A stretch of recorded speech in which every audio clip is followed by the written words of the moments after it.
How's it going, guys, and welcome back for a new video. This right here is the 200 stack of Pseudo Nuke Efficiency Fusion. If you guys like the share, let me know down in the comments. But first of all, let me go ahead and start off with this right here. A 200 for Pseudo Nuke. The first thing we're going to do is that we're going to find this bad boy, so let's go ahead and have a good look at this.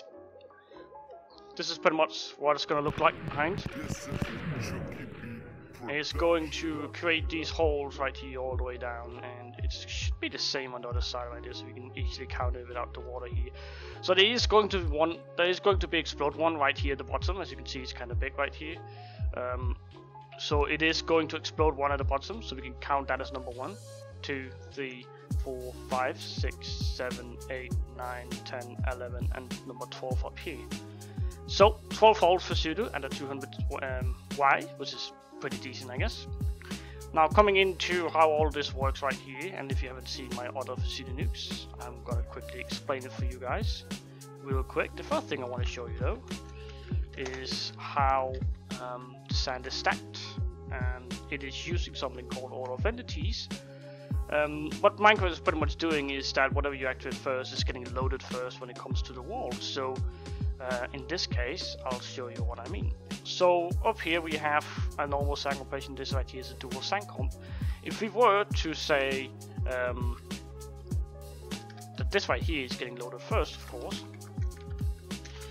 let's go ahead and set that gravel. Because this is loaded first, because that is what's going to fall first. As you can probably see, this right here is getting pushed away, this piston right here, and the gravel is going to fall down. So that is what's getting loaded first.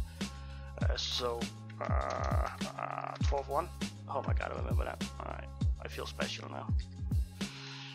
There we go. So that's what's getting loaded first. So we can easily conclude that whatever is getting loaded first is also going to be stacked first at the wall. Which is pretty simple to show you. I'm going to fire the scan here without Pseudo Nuke. You'll see that the gravel here is going to be stacked first, and this normal sand and the wet sand and normal sand and gravel, and yeah, you get the drill. So let me go ahead and deactivate the scatter right here that we're using to create a small hole at the top. And let me go ahead and deactivate the Pseudo Nuke, which is placed right over here. Once that is done, let's go ahead and press the cannon, because now we'll be able to see how everything is stacked up. So when we are doing that, we should be able to see how everything is stacked up.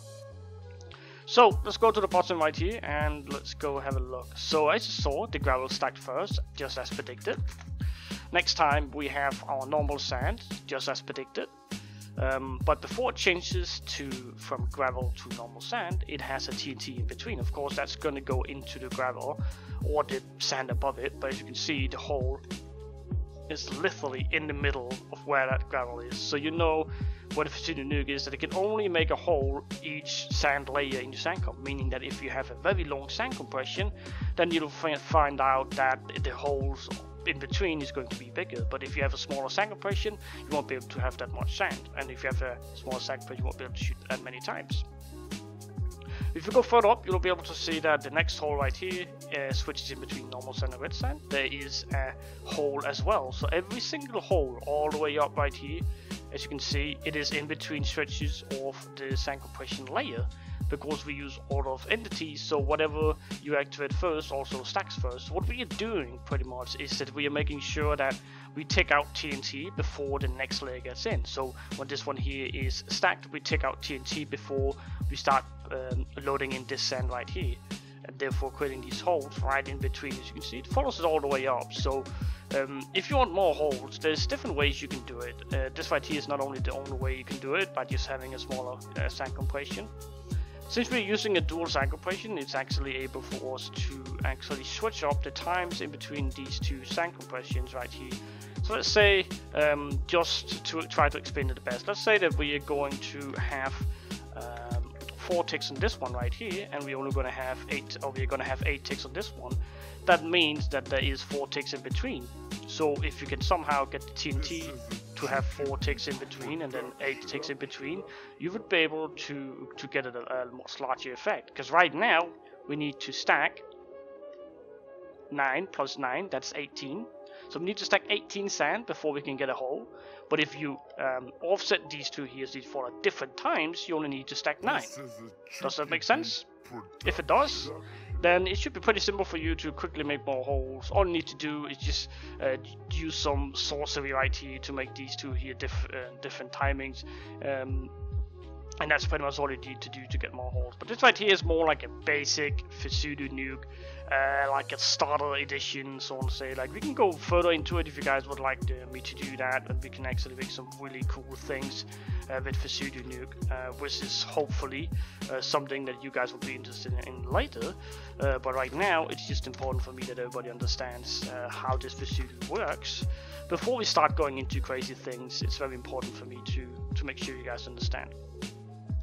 Before this sand, or when this sand here is getting all the way down, we're going to shoot one more time. Before that, I already explained a little bit about this dual sand compression right here. And if you saw me how to disable the Pseudo Nuke, all you need to do is just break this redstone right here. That is going to deactivate this entire thing right here. This entire clock system right here and the dispensers is all getting deactivated if you put that redstone away. So it will work as a normal cannon. What you can do is you can just put up a scatter right here, enable this one right here, and it has a 40-50 block scatter and works like a normal cannon. So that is a possibility as well, and it is an efficiency fusion, so you should be able to shoot extremely far with this one right here. The hammer comes from right here, and that is getting boosted by these boosters right here. That is getting boosted all the way over here. The same with the scatter, it's getting boosted all the way over here. Our snap bus is coming from the top and it's getting right there. Then we have our sand, which is also coming right here. Then we have our red sand, which is right there, is going to be inside the TNT, inside the hammer, inside the scatter, and then we have the red sand inside it. This sand right here, which is the sand we used to stack with, is going to fall into that block just before right there, and then maybe a little bit further. The same goes with our hammer and our scatter, and our red sand is all getting pushed into this place right here, and maybe it dips a little bit, so you'll see it fight just before it hits the trapdoor and actually break. Oops. So that's how it works. So that the power is right there, and everything else is as close as possible to the power, so you'll be able to shoot extremely far, which is really awesome. So when everything is this close, you'll be able to shoot pretty far with this cannon here without actually dipping and stuff like that, which is something we can talk in a later video. I'm pretty sure I talked a little bit about it when we made efficiency fusion, but this is pretty much what it is. Now, go ahead and shoot one more time, and to make it for Pseudo Nuke, all you need to do is just put this on right there, and you can also put this on right here. Then it for Pseudo Nukes. You can choose to make a switch system, so this only does it every, let's say, second wall or something like that. Or you can do whatever you feel like, but these holes right here goes all the way down. Looks pretty cool, and it's really a bitch to shockwave down once you are done. So the cannon itself is pretty decent. You can either use the Pseudo Nuke or you can use a normal cannon, I guess. You can change the ticks over here. This right here is just the one side of the hammer. If you change the tick right here, you also need to do the same over here. Now, one thing before you start changing these ticks right here, this one right here is not supposed to be changed because it needs to be in the same ticks as always, the sand compression right here. So if you want to add a tick, add a repeater, that's one tick. Add two, add a tick, and a tick on the repeater, that's two ticks.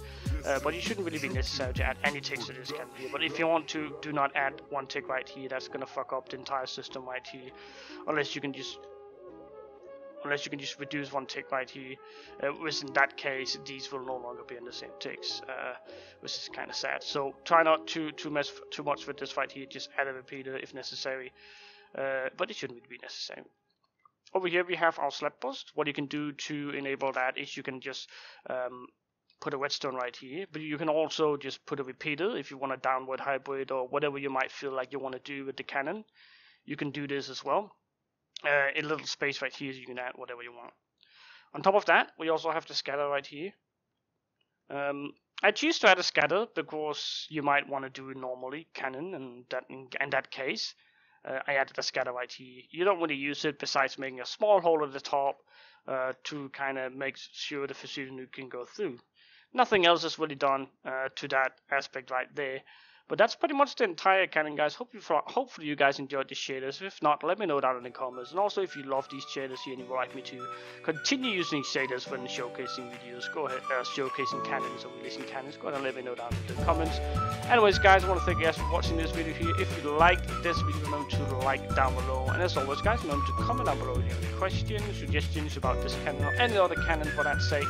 And as always, remember to subscribe to my channel. My name is Dexter, and I'm out.